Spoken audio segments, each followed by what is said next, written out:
Welcome to the Jagmanga Podcast. It is April 29th, 2017, baby.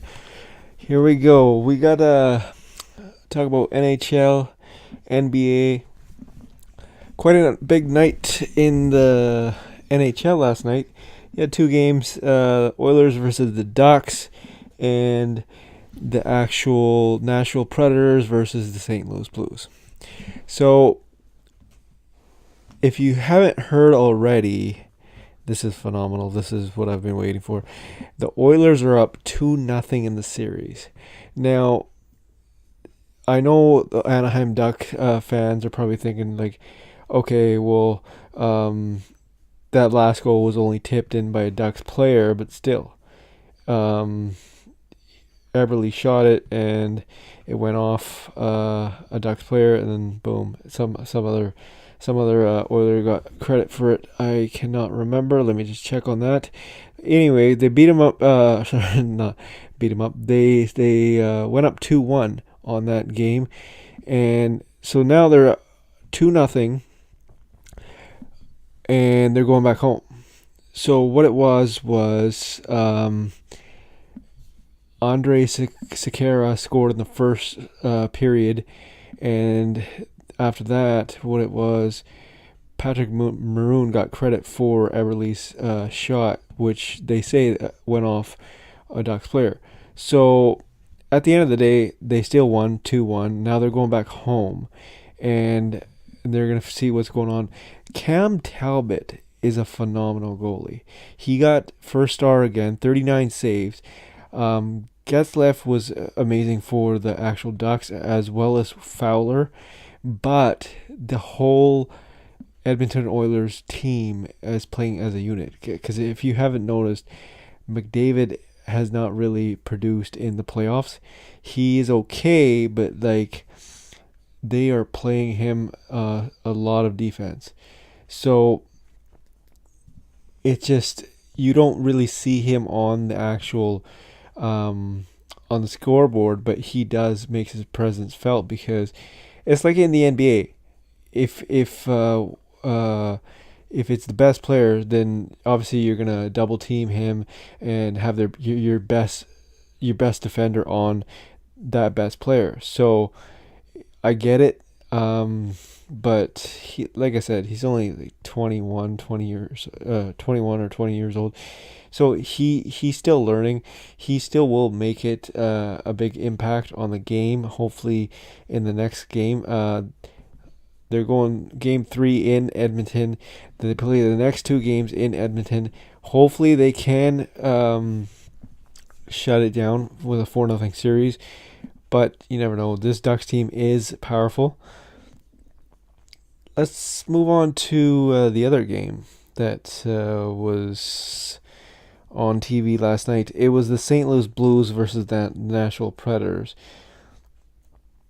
PK Subban is a phenomenal star for the Nashville Predators. He actually is making quite a bit of a difference in that series, and they went up 3-2 the Blues, and now that's tied 1-1 series, and they go back to Nashville. So at the end of the day, that's tied 1-1.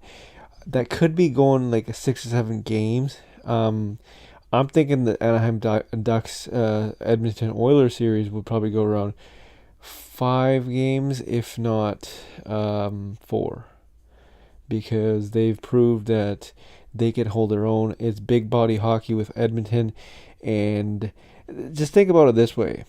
When it was the Boston Bruins versus the Vancouver Canucks in, I think it was 2011, that was big boy hockey. And the finesse players like the Vancouver Canucks couldn't really match up against the Boston Bruins. So it's just kind of like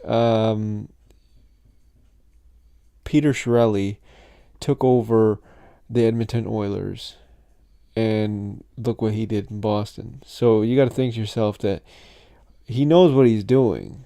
So it's nothing new for him, and we'll see what happens on that note. Um, that plays tomorrow, the Oilers and the Ducks, and the St. Louis Blues and the Nashville Predators. But for tonight's games are the Penguins versus the Capitals and the Rangers versus the Senators. So what it is Ottawa's up 1-0, and Sidney Crosby and the Pittsburgh Penguins are up 1-0. I don't have that much faith in Alexander Ovechkin. I never have. Um, I feel bad for the guy because he just cannot get over the hump. Like literally, it's just I don't know how many times this guy's been in the playoffs, but he just cannot get over the hump. So, at the end of the day, my money's on Pittsburgh. I'm thinking this is gonna go 5 games. Hopefully, the Caps actually pull this series off and decide to make it. I guess they're not deciding to, but they would make it to the next round, the Eastern Conference Finals. The Rangers versus the Senators. Even though Ottawa is up 1-0, don't count the Rangers out. The Rangers are a very strong playoff team. They don't do much in the regular season, but they are an extremely hard playoff team. And it was just a couple seasons ago when they faced the LA Kings in the NHL finals. So don't count those guys out. At the end of the day, we'll see what happens with that, because it's just kind of like it's unpredictable. It's very unpredictable of what's going to happen in the NHL. However, that leads into the segue for the NBA. This is not predictable. Well, one series is. I'll get to that series. So the ones that are not unpredictable, that are not predictable are basically the Chicago Bulls versus the Boston Celtics last night. Boston Celtics closed it out in Chicago and sent the Chicago Bulls packing. The only reason why I believe this happened was because Rondo's injured. Because when Rondo was not injured, then basically Rondo and the Bulls were just going buck wild and killing the Celtics. Now the Celtics win. Another predictable series was the Washington Wizards versus the Atlanta Hawks. Atlanta Hawks got defeated last night by the Washington Wizards. John Wall and Bradley Beal combined for 73 points. And it's just kind of like, well, you kind of knew that was happening because Washington is very strong, even though their bench is extremely bad. Extremely bad. Like, compared to other teams, you know that it's just like, imagine these guys going up against a deep team like Cleveland.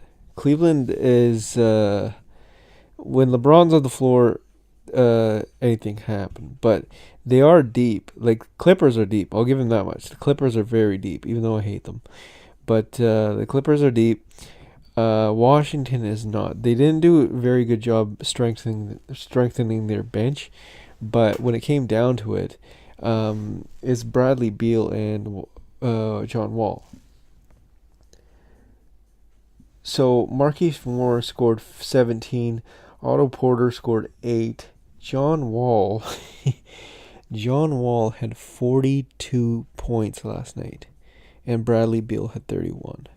So that's a phenomenal stat in the Eastern Conference. That's very phenomenal. Let's talk about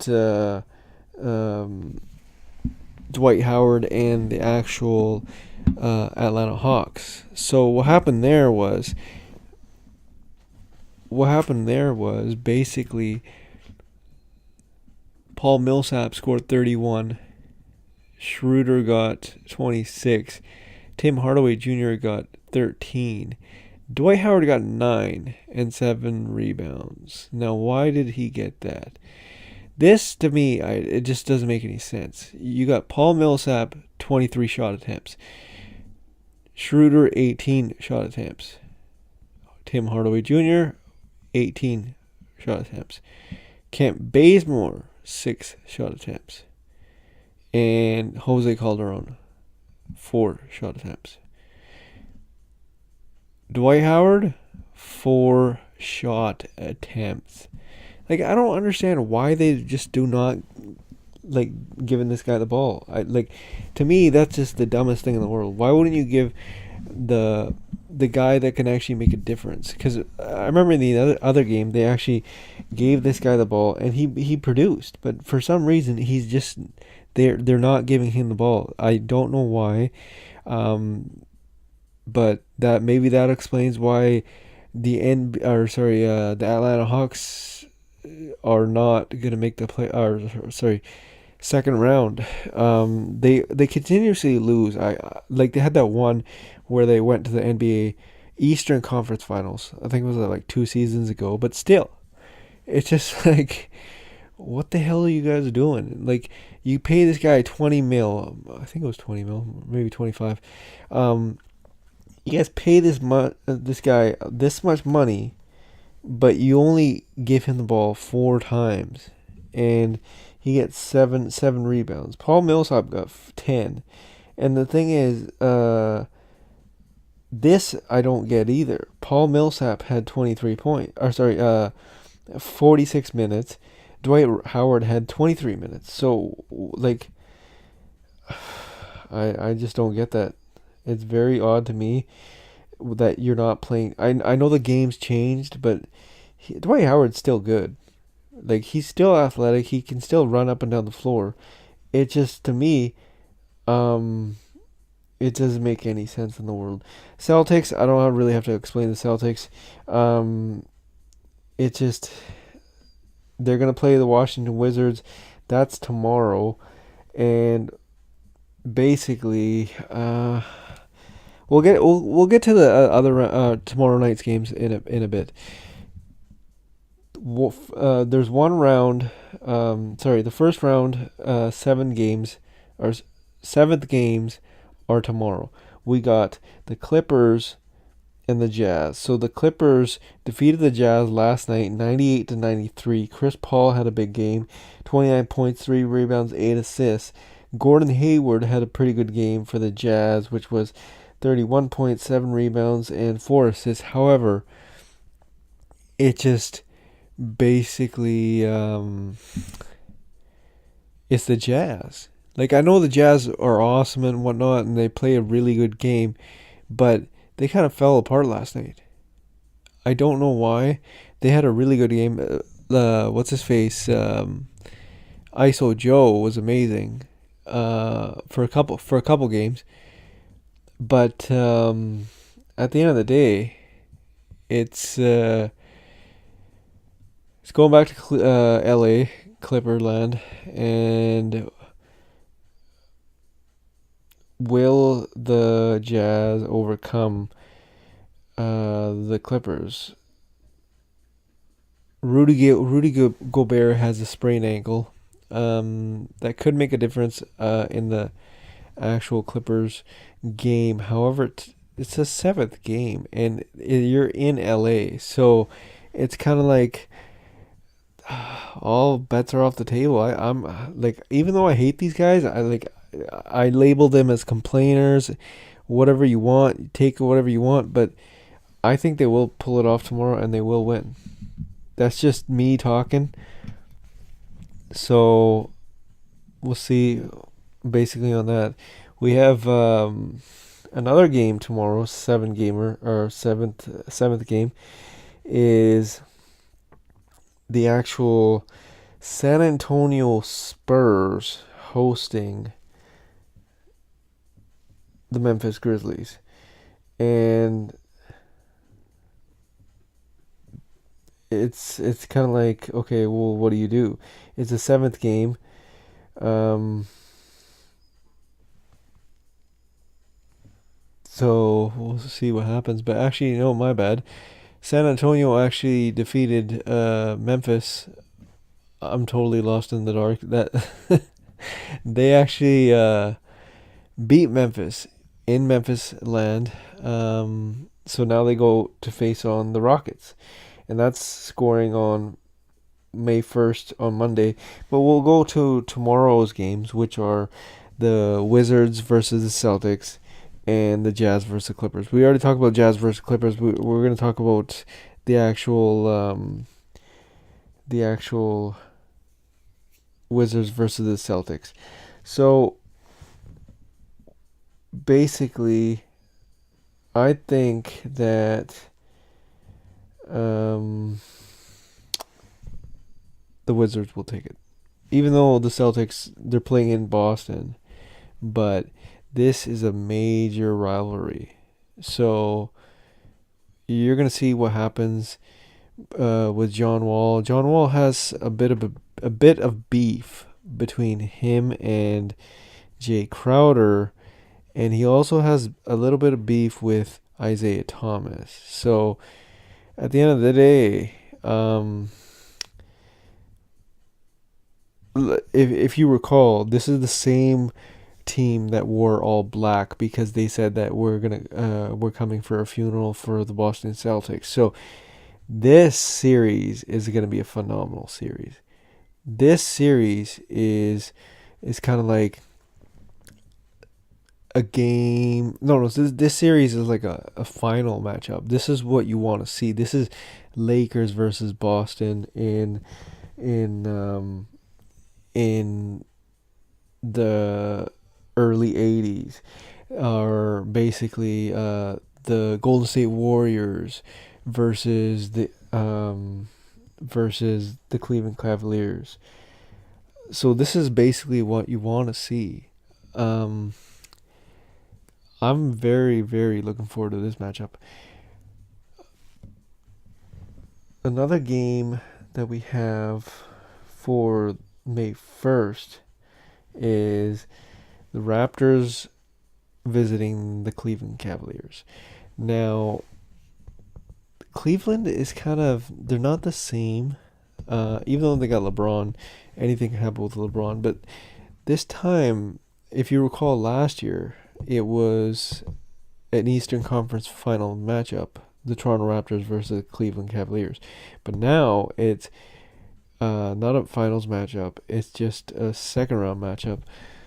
And Toronto's much stronger. Toronto is a lot stronger than last year, and they have the toughness with PJ Tucker and Serge Ibaka. So that should be a fairly good matchup.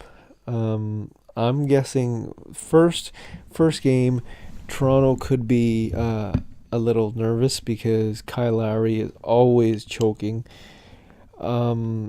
These guys really need to play Norm Powell, quite a bit because it's just Kyle Lowry. They needed to trade him before the deadline and see what they could have got. They never did, but it's done and over with now. You can't really do much.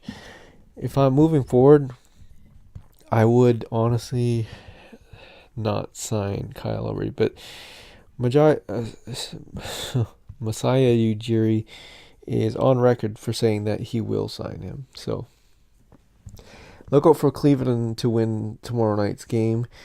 The Rockets versus the Spurs. This is going to be a very, very exciting matchup to watch because you got Kawhi Leonard, versus James Harden. So this is like potential MVPs playing. And I know you just finished watching potential MVPs with Russell Westbrook versus James Harden, but it's kind of like you knew Westbrook wasn't gonna do much because it was, he never passes the ball. He's more interested in numbers.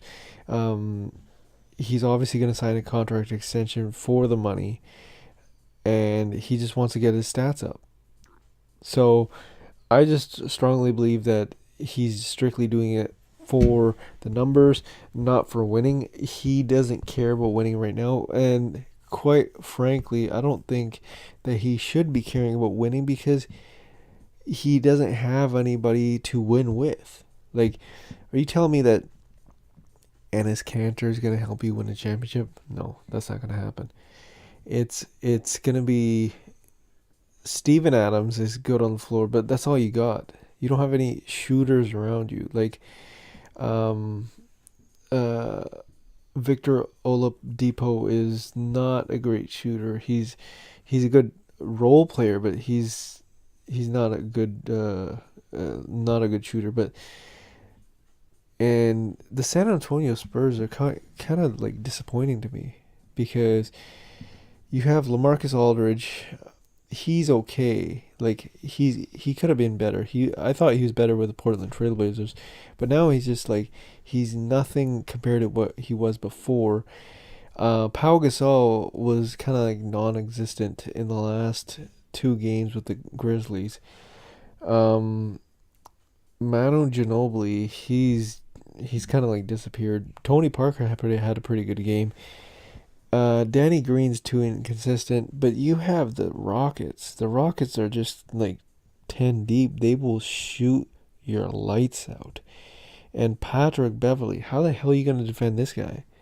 This guy's like an agitator. He like gets in your face, and he doesn't stop. So you have to think who is going to be defending Patrick Beverly, or who's Patrick Beverly going to be defending? And I'm thinking it's going to be Kawhi Leonard. It's kind of like that's the only like Patrick Beverly is always going to guard their best player hands down every time. So when he does that, it's just like this guy gets in your face. It's kind of like what I was alluding to earlier when I said McDavid is getting defended by Ryan Kessler in the Oilers series, and it's like yeah, it's just kind of like you defend that person's best player, and that person becomes non-existent in a way. So will Kawhi Leonard actually have a good game? I don't know. Let's just put it this way. If I was a general manager, I would get Patrick Beverly right away. And sad to say, but Lakers lost on that one. So they actually had him, but they traded him. Not a good idea, but then again, you got to think to yourself. Who ran the Lakers at that time? It was Mr. Jim Buss. But it is what it is. You can't change the past. That's August 29th. Jag Mangit Podcast. Tune in next time.